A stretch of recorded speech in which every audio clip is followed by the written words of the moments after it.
विवाह में तो नागिन डांस देखा होगा, लेकिन क्या आपने कभी असली में नाग नागिन का डांस देखा है? अगर नहीं देखा है तो आज हम अपनी इस खास रिपोर्ट में दिखा देंगे। खेत के बीचों बीच एक दूसरे से लिपटे और हवा में लहराते ये दो सांप, ये कोई फिल्मी दृश्य नहीं बल्कि रक्सौल प्रखंड के गांव की हकीकत है। दरअसल खेतों में काम कर रहे किसानों की नजर जब अचानक से नाग नागिन के इस जोड़े पर पड़ी तो वे दंग रह गए। दोनों सांप खेतों में अटखेलियां करते हुए प्रेमालाप और आलिंगन की मुद्रा में थे। देखते ही देखते ये खबर पूरे इलाके में आग की तरफ फैल गई और ये अद्भुत नजारे को अपनी आंखों से देखने के लिए मौके पर ग्रामीणों का हुजूम इकट्ठा हो गया। थोड़ा काफी देर तक एक दूसरे से लिपटा रहा और बीच बीच में उनका दुर्लभ नृत्य भी देखने को मिला। इस दौरान कुछ ग्रामीणों ने सांपों को सुरक्षित करने के उद्देश्य से उन्हें गमछे और कपड़े से ढकने की कोशिश भी की, लेकिन अपनी ही धुन में मग्न नाग नागिन अपनी स्वाभाविक गतिविधियों में लगे रहे। वहां मौजूद सैकड़ों लोगों ने इस मनमोहक पल को अपने कैमरे में कैद कर लिया, जो अब इंटरनेट पर खूब सुर्खियां बटोर रहा है। ग्रामीणों का कहना है कि उन्होंने जीवन में पहली बार इतने करीब से नाग नागिन का ऐसा अनोखा नजारा देखा है। जब सरकार जनता की परेशानी को नहीं सुनती है तो जनता को सड़कों पर आना ही पड़ता है, शांतिपूर्ण धरना भी देना पड़ता है। ऐसा ही गोपालगंज में हो रहा है, ये रिपोर्ट देखिए। हथुआ जंक्शन पर यात्रियों की समस्याओं और एक्सप्रेस ट्रेनों के ठहराव की मांग को लेकर अब आंदोलन तेज हो गया है। नागरिक अधिकार मंच के बैनर तले स्थानीय लोग और यात्री एक दिवसीय धरने पर बैठ गए। प्रदर्शनकारियों का कहना है कि हथुआ जंक्शन से होकर कई प्रमुख एक्सप्रेस ट्रेनें गुजरती हैं, लेकिन यहाँ ठहराव न होने के कारण स्थानीय लोगों और दूर दराज के यात्रियों को भारी दिक्कतों का सामना करना पड़ता है। धरने के बाद एक प्रतिनिधिमंडल ने रेलवे के उच्च अधिकारियों से मुलाकात की और उन्हें अपनी मांगों का एक ज्ञापन पत्र सौंपा। प्रदर्शनकारियों की मुख्य मांग है कि हथुआ जंक्शन पर महत्वपूर्ण एक्सप्रेस ट्रेनों का ठहराव तुरंत से सुनिश्चित किया जाए। इसके साथ ही पंचदेवरी से राजधानी पटना के लिए एक नई सीधी ट्रेन सेवा शुरू करने की भी मांग की गई। साफ सुथरे शौचालय और यात्रियों की सुरक्षा के पुख्ता इंतजाम करने की भी मांग को दोहराया। नागरिक अधिकार मंच के नेताओं ने रेल प्रशासन को चेतावनी दी कि अगर उनकी मांगों पर जल्द से जल्द सकारात्मक कार्रवाई नहीं हुई तो आने वाले दिनों में इस आंदोलन को और उग्र किया जाएगा। आज के आधुनिक युग में जहां युवा अपने फैसलों को लेकर बेहद गंभीर है, वहीं प्यार के मामले में भी वो परिवार की मर्जी से अलग अपनी राह खुद चुन रही हैं, अपने जीवन के लिए खुद जीवन साथी चुन रही हैं। ये रिपोर्ट देखिए। पटना के फुलवारीशरीफ थाने के धर्मपुर की रहने वाली मुस्कान कुमारी और जहानाबाद के सादिकपुर के रहने वाले अजय कुमार शर्मा ने शादी रचा ली। दरअसल एक मॉल में काम करने के दौरान दोनों की दोस्ती हुई थी और धीरे धीरे ये दोस्ती प्यार में तब्दील हो गई। दोनों ने अपने अपने परिवारों को मनाने की बहुत कोशिश की, लेकिन जब घर वाले शादी के लिए तैयार नहीं हुए तो दोनों सीधे फुलवारीशरीफ थाने पहुंचे। थाने पहुंचकर प्रेमी जोड़े ने पुलिस अधिकारियों को अपने बालिग होने का सबूत दिया और सुरक्षा के साथ शादी करने की इच्छा जाहिर की। दोनों दंपत्ति बालिग थे तो पुलिस को भी कोई आपत्ति नहीं थी कि मां और लड़के के बहनोई की मौजूदगी में थाना परिसर में स्थित शिव मंदिर में दोनों ने 7 फेरे लिए और 7 जीने मरने की कस्में खाईं। पुलिस की निगरानी में अजय कुमार ने मुस्कान की मांग में सिंदूर भरा और 7 जन्मों तक साथ निभाने का वादा किया। शुरुआत में विरोध कर रहे परिजनों को भी अंत में बच्चों की जिद के आगे झुकना पड़ा और उन्होंने भी इस शादी को अपनी सहमति दे दी। राजधानी रांची का करीब 300 साल पुराना नागवंशी किला इतिहास की गवाही दे रहा है, तो दूसरी ओर सूरज ढलते ही ये भीतियां पहाड़ियों से कम नहीं है। ये रिपोर्ट देखिए। गगनचुंबी चट्टाने, घने जंगल और खंडहर में तब्दील हो चुके पत्थर के ये अनूठे अवशेष गवाही दे रहे हैं नागवंश के गौरवशाली इतिहास की। ये करीब 300 साल पुराना नागवंशी किला है, जिसे राजा फणी मुकुट राय ने अपने साम्राज्य की पहली राजधानी बनाया था। अंग्रेजों के खिलाफ हुई लड़ाइयों के बाद ये किला भले ही खंडहर बन गया, लेकिन कभी राजा यहीं बैठकर दुश्मनों को धूल चटाने की रणनीति बुनते थे। इसी घने जंगल के बीच शहीदों के सम्मान में भगवान बिरसा मुंडा और अन्य महापुरुषों की भव्य मूर्तियां स्थापित हैं। स्थानीय निवासी दीपक बताते हैं कि रात के अंधेरे में इस खंडहर से रूह कपा देने वाली अजीबोगरीब आवाजें आती हैं। कई बार रात में यहाँ की 56 भोग जैसे लजीज खाने की तेज सुगंध भी आती है, मानो अदृश्य शक्तियां वहां दावत कर रही हो। बदलते दौर के साथ अब हमारा डाक विभाग भी पूरी तरह हाईटेक और डिजिटल हो चला है। अब पार्सल के लिए लंबी लंबी लाइनें लगाने की जरूरत नहीं है। डाक विभाग में क्या कुछ बदलने वाला है, जानने के लिए ये रिपोर्ट देखिए। जमशेदपुर के प्रधान डाकघर में शुरू हुआ ये speed post self booking kiosk इसका जीता जागता सबूत है। ये नई व्यवस्था का सबसे बड़ा फायदा ये होगा कि अब ग्राहकों को पार्सल या दस्तावेज स्पीड पोस्ट करने के लिए घंटों कतार में खड़ा नहीं होना पड़ेगा। ऑटोमेटिक और डिजिटल तकनीक पर आधारित है, जिसकी मदद से अब बिना किसी कर्मचारी की मदद के खुद ही अपने पार्सल की बुकिंग कर सकेंगे। पता दर्ज करने के बाद भुगतान की प्रक्रिया भी पूरी तरह डिजिटल रखी गई है। ग्राहक यूपीआई, क्यूआर कोड स्कैनिंग या फिर अपने डेबिट क्रेडिट कार्ड के जरिए तुरंत पेमेंट कर सकते हैं। भुगतान सफल होते ही मशीन से एक पक्की रसीद बाहर आ जाएगी, जिसे ग्राहक अपने पास सुरक्षित रख सकते हैं। सुविधा जमशेदपुर के लोगों के लिए, खासकर व्यापारियों और नियमित रूप से पार्सल भेजने वालों के लिए समय की बड़ी बचत साबित होगी।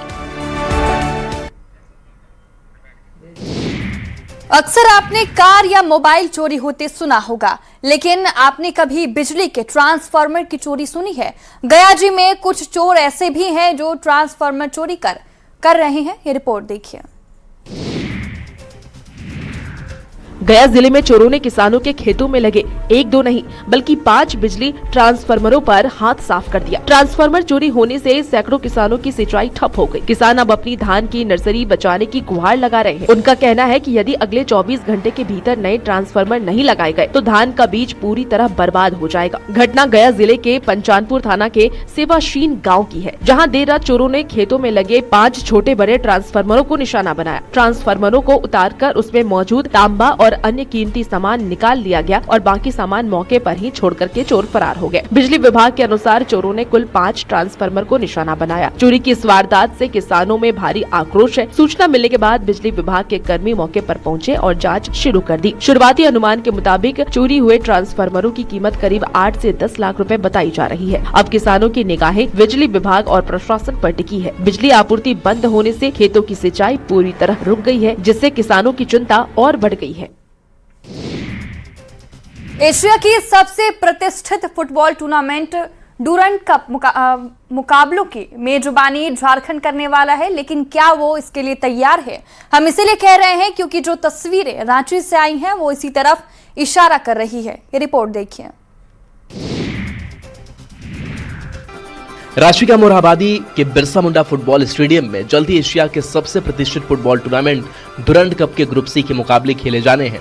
इस ऐतिहासिक आयोजन को लेकर एक तरफ जहां बड़े बड़े दावे किए जा रहे हैं, वहीं दूसरी तरफ स्टेडियम के भीतर की हकीकत इन दावों की हवा निकाल रही है। मैच खेलने आने वाले हजारों दर्शकों के लिए बनाए गए टॉयलेट्स की स्थिति बेहद खराब बनी हुई है। टॉयलेट के अंदर फैली गंदगी, टूटे और गंदे बेसिन सिस्टम के रखरखाव पर बड़े सवाल खड़े हो रहे हैं। हैरानी की बात तो यह है कि खेल के इस बड़े मंदिर में न सिर्फ गंदगी का अंबार है, बल्कि स्टेडियम के भीतर बियर की खाली बोतलें भी बिखरी पड़ी दिखाई दे रही हैं, तो सुरक्षा और प्रबंधन पर गंभीर सवालिया निशान लगाती हैं। डूरंड कप जैसे अंतर्राष्ट्रीय स्तर के मुकाबले को देखने के लिए कई राज्यों से फुटबॉल प्रेमी और खिलाड़ी यहां पहुंचने वाले हैं, लेकिन आयोजन से ठीक पहले स्टेडियम की ऐसी दुर्दशा देखकर यहां घूमने पहुंचे खेल प्रशंसक भी बेहद मायूस और आक्रोशित नजर आ रहे हैं।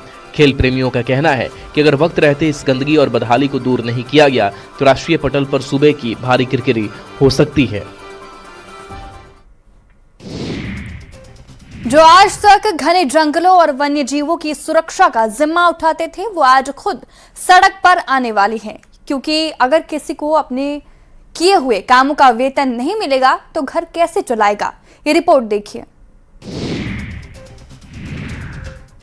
गले में तख्तियां और हाथों में अपनी मांगों का बैनर लिए ये वही वनकर्मी हैं, जिनके कंधों पर वाल्मीकि टाइगर रिजर्व के घने जंगलों और वन्य जीवों की सुरक्षा का जिम्मा है। मामला गोवर्धना, मंगुराह, रघिया और वाल्मीकि रेंज का है, जहां के दैनिक वेतन भोगी वन कर्मियों के सब्र का बांध अब टूट चुका है। प्रदर्शन कर रहे इन वन कर्मियों का कहना है कि वे हर रोज अपनी जान हथेली पर रखकर बाघ, भालू और जंगली भैंसे जैसे खतरनाक जानवरों के बीच ड्यूटी करते हैं, लेकिन प्रशासन की बेरुखी का आलम ये है कि पिछले 6 महीने से उन्हें वेतन की एक कौड़ी तक नसीब नहीं हुई। इन वन कर्मियों के परिवारों के सामने भुखमरी की नौबत आ गई है। बच्चों की स्कूल फीस, घर का राशन और दवाइयों जैसी रोजमर्रा की जरूरतें पूरी करना अब इनके लिए एक बड़ी चुनौती बन गया है। अब ये वन कर्मी आर पार की लड़ाई की मूड में है। इनका मुख्य मांग है कि लंबित 6 महीने का बकाया वेतन तुरंत जारी किया जाए। वन विभाग उनकी मांगे पूरी नहीं करता, तब तक उनका ये धरना प्रदर्शन जारी रहेगा।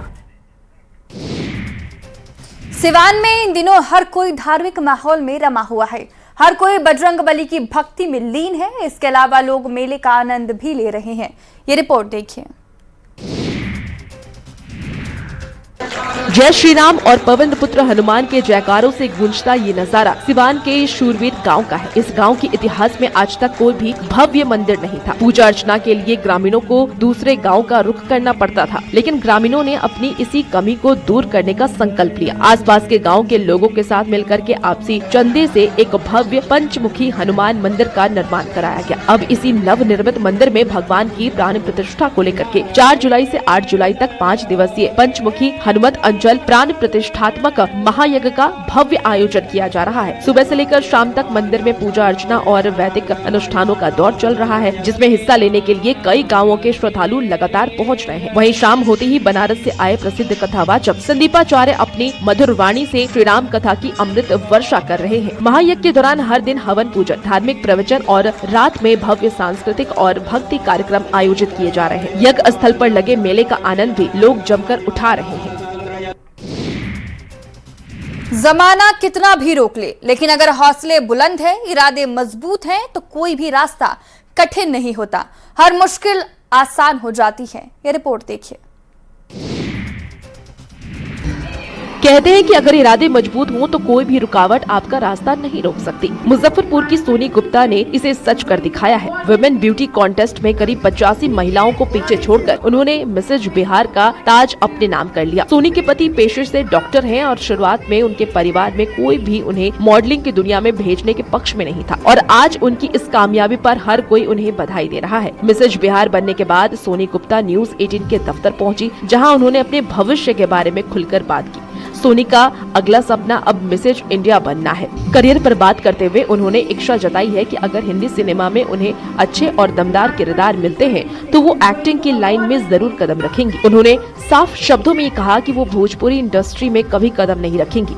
सफलता की ऊंचाइयों को छू रही सोनी गुप्ता ने मॉडलिंग का ख्वाहिश रखने वाली दूसरी महिलाओं को भी संदेश दिया है। उन्होंने कहा कि महिलाएं अपने सपनों को दबाए नहीं, बल्कि आत्मविश्वास के साथ आगे बढ़े। सालों से चल रहे अवैध धंधों पर कानून का हंटर चला है। पुलिस ने ठान लिया है कि अरवल में अब कोई भी कानून की आंखों में धूल नहीं झोंक सकता। ये रिपोर्ट देखिए।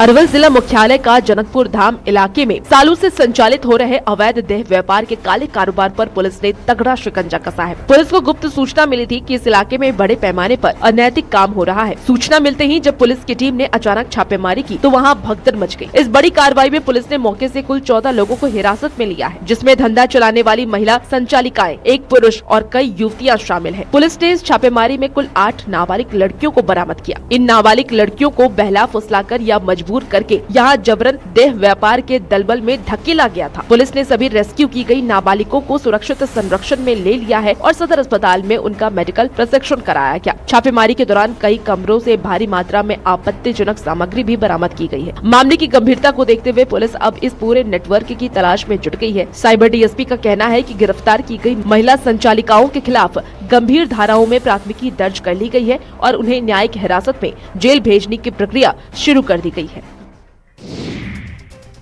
बाजार से जो हरी और ताजी सब्जियां आप बड़े चाव से खरीद कर लाते हैं, वो आपके परिवार को बहुत बीमार बना सकती है, क्योंकि वो ताजी सब्जी नहीं है, बल्कि वो ताजी बनाई हुई सब्जी है। ये रिपोर्ट देखिए।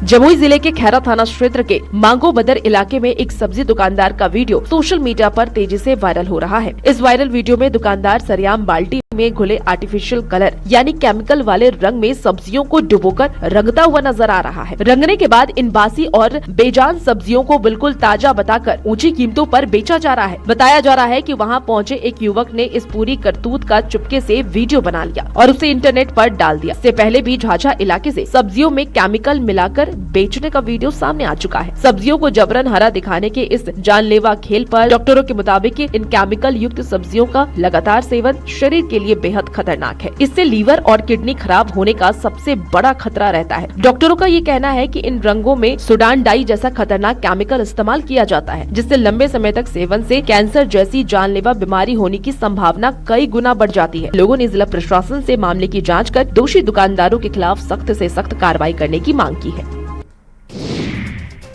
टैलेंट किसी सुख सुविधा का मोहताज नहीं होता, ये अभी तक सुना था, लेकिन अब इसे सच कर दिखाया है सासाराम के एक 10वीं में पढ़ने वाले छात्र ने। ये रिपोर्ट देखिए।